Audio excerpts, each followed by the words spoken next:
Sobir, men bilan bir joyga borib kela olmaysanmi? Qayerga? Umuman o'zimdan ko'ra mashinam kerakka o'xshaydi. Ochig'i ikkisi ham. Mashinangda istirohat bog'iga borsak. Avtobusda ketaverardim-u, uchrashuvga kechikaman. Taksini esa nima qilaman senday do'stim turganda. Uchrashuvga? Pismig'e, qayoqdan ilintira qolding? Buning nima ahamiyati bor? Seni u bilan tanishtiraman. Do'stimsan-ku. Sening u qiz haqidagi fikring, xulosang men uchun muhim. Yura qol endi. Ketdik. Istirohat bog'i do'stlar ishlaydigan idoradan ancha olis edi. Yetib borishguncha yarim soat vaqt o'tdi. Yo'l-yo'lakay Otabek sevgi tarixini so'zlab berdi. Qiz dadasi davolangan shifoxonada hamshira ekan. Dadasiga ammalariga yoqib qolibdi. Surishtirib, har tomondan ma'qul topishgach, sovchilikni boshlamoqchi bo'lishgan ekan. Otabek qarshilik qilibdi. Avval ko'ray, tanishay debdi. Lekin dadasi, shunday deb qancha yaxshi qizlarni qo'ldan chiqarding, bu safar ham uchrashuvdan burishib qaytsang, ko'nglingga qarab o'tirmayman. O'ladigan dunyoda kelin ko'rib, nevaralarimni suyib qolay debdi. Ha, endi uylanmasam bo'lmaydi shekilli. Dadamning gaplarida ham jon bor, dedi Otabek xo'rsinib. To'g'ri, yoshimiz ham 30 ga qarab ketyapti. Turmush savdosi qiyin ekan, bo'lmasa men ham allaqachon ola xurjunni orqalab yurardim. Sobir gap qistirdi. Istirohat bog'i darvozasi oldida turgan ikkita qizni ko'rib, Otabek o'rtog'ini turtdi. Qara, o'sha rasmini ko'rgandim, tanidim. Yonidagi dugonasi bo'lsa, balki senga to'g'rilab yuborarmiz. O'sha qizni ko'rib Sobirning yuragi gupillab ketdi. Buncha xushro'y bo'lmasa, bu go'zallik Otabekdek so'takka ro'barav bo'lib turganini. Salom, Xurshidaxon. Kuttirib qo'yganimiz uchun uzr. Sobir qizning ismini o'rtog'idan bilib olgan edi. Darhol tashabbusni qo'liga oldi. Hech qisi yo'q, biz ham hozirgina keldik. Xurshidaning dugonasi kulimsiradi. Tanishinglar, kuyovlikka nomzod Otabek. Men esa xudo xohlasa bo'lajak kuyov navkar Sobirman. Otabek qizarib do'stini kishi bilmas turtib qo'ydi. Xurshida yer chizdi. Dugonasi dada, lekin javobsiz qoldirmadi. Bu kishi Xurshida, men dugonasiman, ismim Hosila. Tanishganimizdan xursandmiz. Qani endi kechki ovqat mahali yaqinlashyapti. Biz ishdan emas, ocharchilikdan chiqqandaymiz. Shunga kafega kirsak, qarshilik yo'qmi? Unda ketdik. Sobirning qizlar bilan muomalada suyagi yo'q. Unda bunda uchrashuvlarga ham chiqqan. Otabek uning shu odatini xushlamasdi. Hozir shunisiga ham shukr deb qo'ydi ichida. Sobirning epchilligi bo'lmaganda Otabek shu uquvsizligi bilan nima qila olardi? Kafeda kabob yeb sharbat ichdi. Asosan Sobir bilan Hosila gaplashishar, Otabek bilan Xurshida esa unda bunda shunda ham majbur bo'lganda gapirib qo'yishardi. Dastlab beparvo yoqin qiramay o'tirgan Otabek asta-sekin Xurshidaga e'tibor bera boshladi. Qizning uzun sochlari, ortiqcha pardozdan xoli chehrasi, ibo lovullatgan yanoqlari, quyib oqqan ko'zlarini yanada yoshirayotgan kipriklari, diskoteka maydonchasida bir to'da yigit-qizlar xorijlik xonanda qo'shig'iga monand qiyshanglab suykalib o'ynay boshlaganda Xurshidaning ijirg'aganday yuzini o'girganiga ham ahamiyat berdi. Nahotki shu qizga yuragim iliy boshlagan bo'lsa, qaniydi yuragim istagan qiz shu bo'lib chiqsa. Yo'q, birinchi taassurot yetarli emas. Uni hali ko'p kuzatishim, sinashim kerak. Sobirning ham o'z xayoli bor edi. Hosila ham chakki emas, lekin baribir Xurshida boshqacha. Mendan nima ketdi? Bir urinib ko'ray, kimni tanlasa shunga tegadi-da. Bir necha kun o'tib Sobir Xurshidani izlab shifoxonaga bordi. Uni ko'rib Xurshida hayratlandi. Assalomu alaykum, keling. Tinchlikmi? Biror yaqiningiz? Xudoga shukr, yaqinlarim sog' salomat, lekin rostdan ham tinchim yo'q. Nega tushunmadim? Xurshidaxon, rostini aytsam, sizni ko'rgandan beri tinchim yo'q. Xurshida unga chandon hayrat bilan boqdi. Zero bu yigitning Hosila bilan o'ralashib, o'ldim-kuydim qilib yurganini dugonasining o'z og'zidan eshitgandi. Sobir unga yoqmagani uchun Hosilani ogohlantirgandi ham.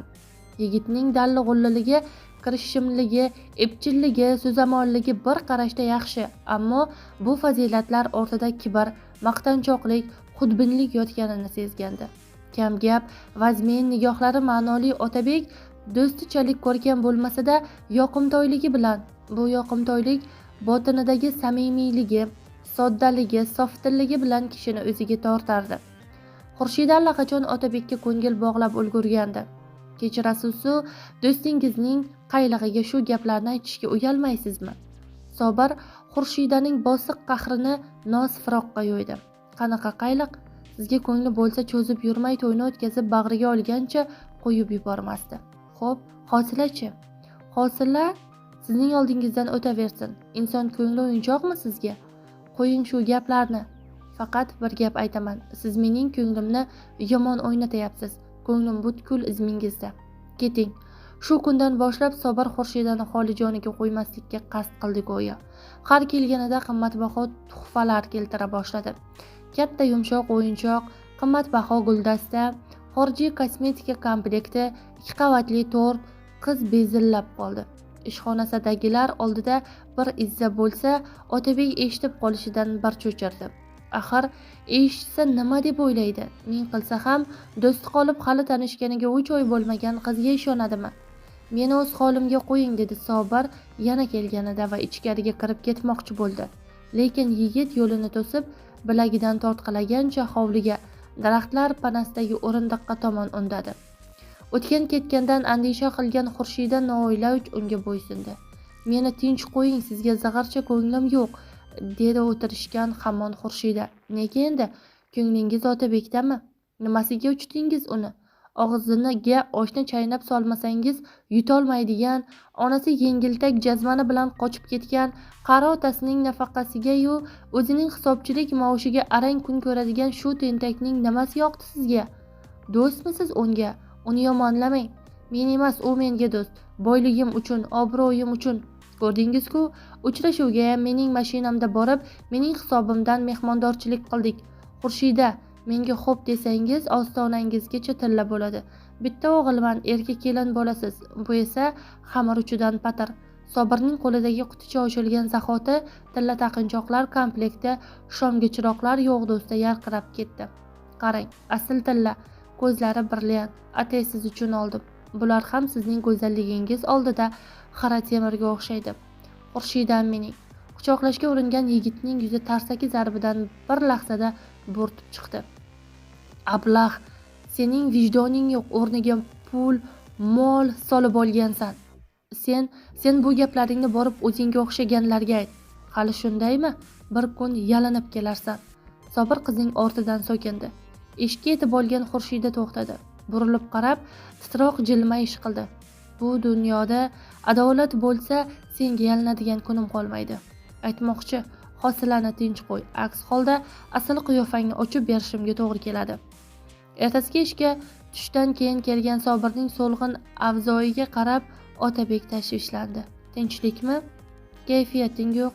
Ha, ko'p ichib voribman. O'zingning kayfing mixdayga o'xshaydi. Ha, to'yni belgiladik. Kelasi shanbaga. Xurshidagami?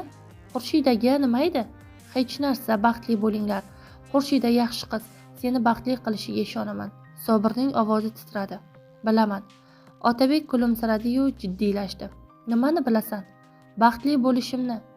Bilmayman-u, ishonayapman. Bunda sening ham hissang bor. Tushunmadim. O'ramay gapirsang-chi? Otabek taraddudlandi. Biroz maqtal qilgach so'z boshladi. Bir boshdan, bilasan, onam bizni tashlab ketgach, ayol zotidan ko'nglim qoldi.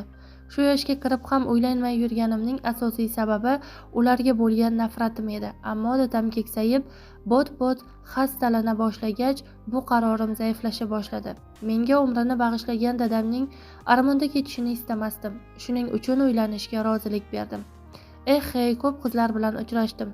Sal ayb topsamoq ertasiga yo'q ko'nglim muzlab qolaverdi. Tushunmasdan nega ko'nglim to'lmayapti. Bir kuni tushundimki, bo'lajak rafiqamning sadoqatini hozirdan sinab, ishonmagunimcha uylana olmayman. Xurshidani ko'rgan paytim uni sinash xayolimda yo'q. Aniqrog'i, qanday sinashni bilmasdim. Shunda sen o'zing bilmagan holda menga yordam berib yubording. Sening qilmishingni bilardim. Xurshida bilan har uchrashganimizda uning sen tufayli chekayotgan iztiroblari, hadiklarini ham sezib turardim, ammo bildirmasdim. Oxiri nima bilan tugashini kutardim. Tan olaman, uni yaxshi ko'ra boshlagandim. Lekin rafiqamga aylanishi uchun muhabbatning o'zi yetarli emas. Men uchun muhimi ishonch edi. Ishonasanmi? Sen haqingda og'iz ochmadi. Shu do'stingiz menga yoqmaydi demadi ham. Aylantirib so'raganimda bir martagina birov haqida qat'iy fikr bildirishdan yiroqman dedi. Kecha ham sizlarni kuzatib turgandim daraxt panasida. Bu yog'ini o'zing bilasan. Sobir nimadir demoqchi bo'ldi, ammo ovozi tomog'ida qolganday edi. Sevgimni topdim, ammo do'st deb yurgan kishimni yo'qotdim. Sobir, senga rahmat aytaman. Faqat endi xayrlashsak. Axir unga men haqimda aytgan gaplaring qulog'imdan, unda ko'rsatgan qiliqlaring ko'z o'ngimdan ketmaydi endi. Bu Otabek bir varaq qog'ozni silkitdi. Bu ishdan bo'shashim uchun ariza. Rahbarning oldiga kiraman va ketaman. Xayr. Otabek sekin yopgan eshikka tikilib hanuz qotib turgan Sobirning ko'zlarini yosh pardasi qopladi. Xulosa o'zingizdan.